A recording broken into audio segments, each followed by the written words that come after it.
absolute odd team fight. And their goal will be simple. Get nets. Because the Onic lineup will be heavily reliant on that 1-1. Yeah, they definitely wanted to go ahead and do those picks. Nxp might bite their lip a little bit there. They miss on the opportunity to counter this massive amount of crowd control that's going to be coming from Onic without the Diggy. So this should be very interesting, specifically in the mid lane, where I expect a lot of kills to be started off, a lot of team fights to be started by Onic Philippines because of that Selena and Grok pick. Yeah, as long as the locations of those traps are on point, man, they really can stop that flow of Nxp. If Nxp Evos can luckily avoid traps, avoid getting Abyssal arrowed, then they have a chance to just surprise Onic PH. Yeah, horrible scaling, but definitely great team fight later on here against pure damage output. Let's see what's going to happen as we load up in the game number 1, the first match of the day. Nxp versus Onic Philippines. Oh, I'm gonna have to. Oh wow, they brought back something that has like a 50-50 chance of working. That is statistical, guys. 1-for-1 right now. It's a Jungle Cho on the hands of Onic PH. Jungle Cho. What? That's what I was wondering as we were loaded up here. I'm like, hold on. Who's the jungler? Who's the jungle for Onic Philippines? And okay, so we haven't seen this in a while, but maybe it's going to work better this time, right? Already with the Naka plus the Abyssal Arrow, and it's going to work for them as they get first blood here for Onic Philippines. That's what we were saying. Onic PH with that Selena can stop the aggressive tempo Nxp Evos wants to play by playing around Super Princess Selena. Earlier, we were talking about Onic Nxp trying to throw off the New Bloods, Onic Philippines. It's happening the other way around here. Oh, yeah. That Jungle Cho really screwed up the team fighting plans here of Onic for Nxp in the first few minutes of the game. So what I'm wondering too is, because he's running that jungle emblem, he's got the Demon Slayer, and H2O is running the Assassin emblem, how will that match up here? Now, yes, H2O is going to have an amazing damage output on the Paquito here, but in terms of the objectives, like we were talking previously before we got even into the drafting phase, there's been that kind of dynamic shift between completely focusing on objectives the entire game and also looking for scrappy fights, right? And I think, again, that's what Nxp Evos wants to do here. The question is, will they be able to pull that off with what Onic Philippines has? Yeah, exactly. I'm looking at H2 and James to be the key players for the early turtle fights of this game. Of course, with the raw damage output those two can dish out, it can mess up the plans of Onic. Let's see how the dynamic of the Cho jungle will work here. How is he going to utilize the Way of the Dragon? Will he just really be using it to kick away members of Nxp, or will he put himself into assassin-like position? I would say it looks pretty good though. As team fighting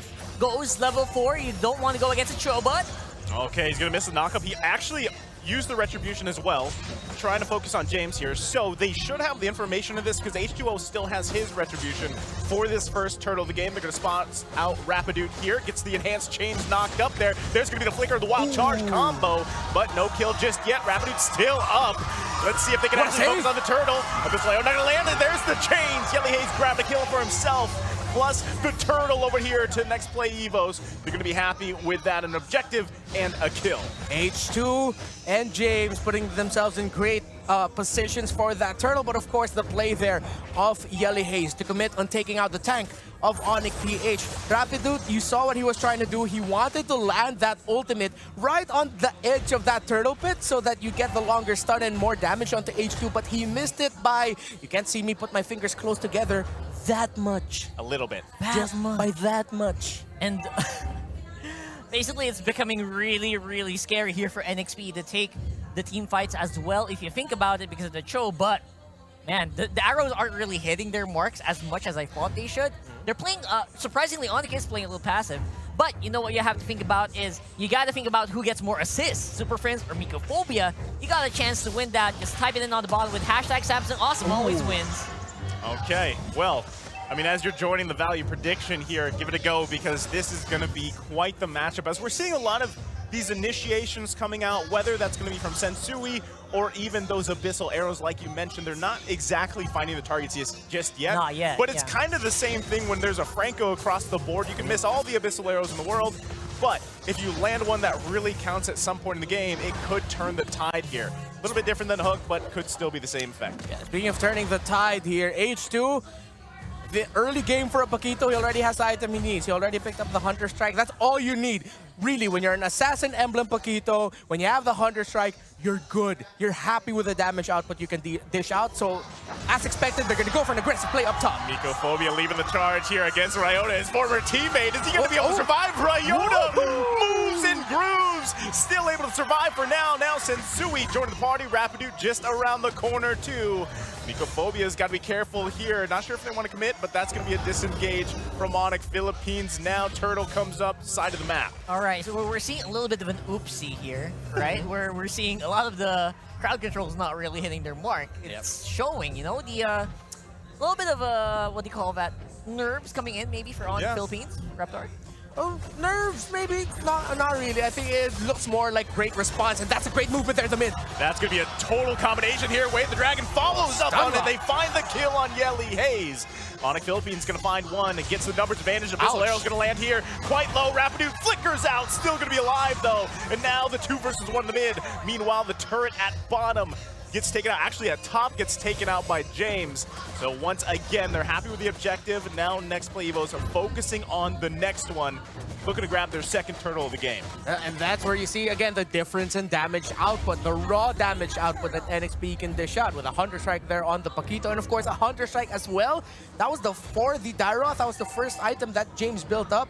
That's already a lot of physical damage, and you see both the members of Onic already scrambling to build those defensive items. Rapidu, as expected, going for the Dominance Eyes first to reduce the healing and of course the damage output of the physical damage, and of course the steel leg plates, or leg plates is a bit of a long word for me, so I just call them the pants. The steel pants on the Esmeralda and the 1-1. They are respecting the damage output that NXP has, and quite right too.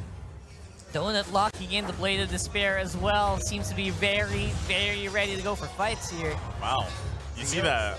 I mean, that's just a little bit of a combination there from James and already taking down Ryota less than half health. So, as you just mentioned, Rumar, that's pretty much how much damage he's already packing. And now here in the jungle, they're going to miss Rapidu. Still going to be alive for now.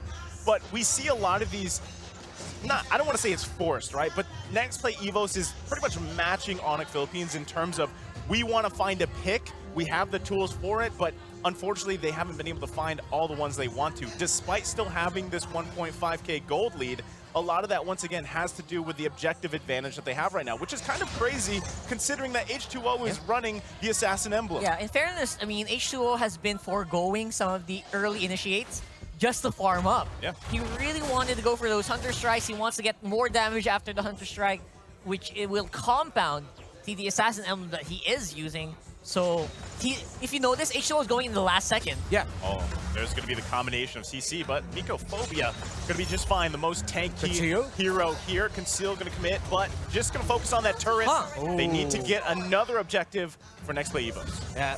I bet Rapidu was super sad he didn't have his ultimate at that moment because that wall looked like, hey, Donut, you're in a bad spot, but he didn't have his ultimate. It was funny because Donut was just literally standing next to a wall. Yeah. He's like, there, oh!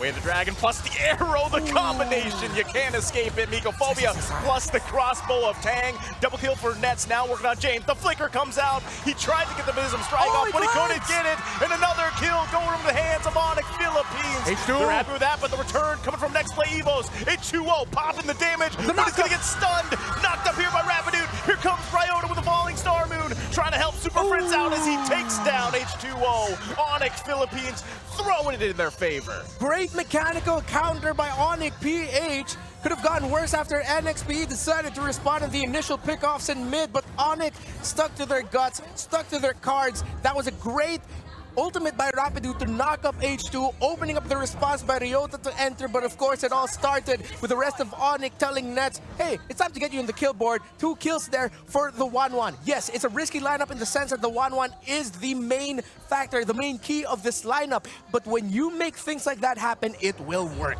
At the end of the day, the crowd control is just there. Yeah. The kill threat is always there here for Onic. That's something that they're not afraid to flex. There's going to be the way of the Dragon right on Mycophobia. He's going to get knocked up here, but still alive. And meanwhile, in the mid lane, Nets looking for another setup with a crossbow. Tank can't get it off just yet, but they do find H2O. There's the flicker in from Donut as he finds Nets, punishing him. Gets the kill. It's a 1-for-1. Man, that reminds me of how I like to play the bait tricks. I flicker right in your face and then deal damage.